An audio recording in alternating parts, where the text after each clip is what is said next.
Sa dami ng taong sumusugal araw-araw, ilan ba talaga ang yumayaman? At kung mayroon man, bakit mas lalong yumayaman ang mga operators? Pag-usapan natin kung bakit sa sistemang ito, kadalasan ang panalo ng players ay pansamantala lamang. Pero ang kita ng operators, tuloy-tuloy, di ba?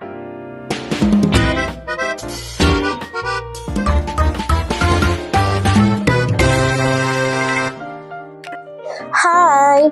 Welcome back to my channel. For today's video, pag-uusapan naman natin ngayon ang isang real talk topic sa mundo ng sugal. Sino ba talaga ang yumayaman? Players ba o operators? Kaya kung interested kayo sa usapang ganito, keep watching. Hindi natin dinitinay na may mga nananalo talaga. Totoo yan. May jackpot winners, may malaking payouts, may mga success stories. Pero ang tanong, ilan ang natatalo bago magkaroon ng isang winner? Doon pumapasok ang reality. Kasi ang buong system ng sugal, business talaga siya. At sa business, hindi pwedeng mas malaki ang nilalabas kaysa pumapasok. Meaning, kung tuloy-tuloy ang panalo ng mga players, malulugi ang operators. Kaya, ang sistema mismo ay nakadesign para mas lamang ang bahay o house edge.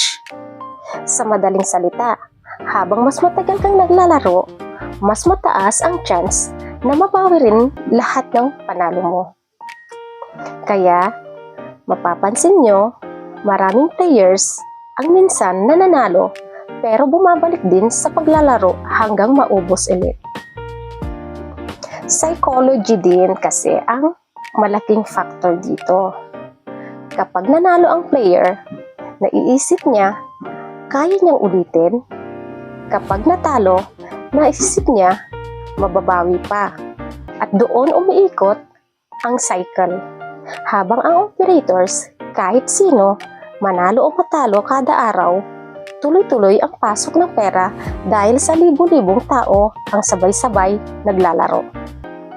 Isipin nyo, kung ang isang tao nanalo ng milyon, pero milyon ding players ang natatalo ng paunti-unti, sino talaga ang mas kumikita sa dulo?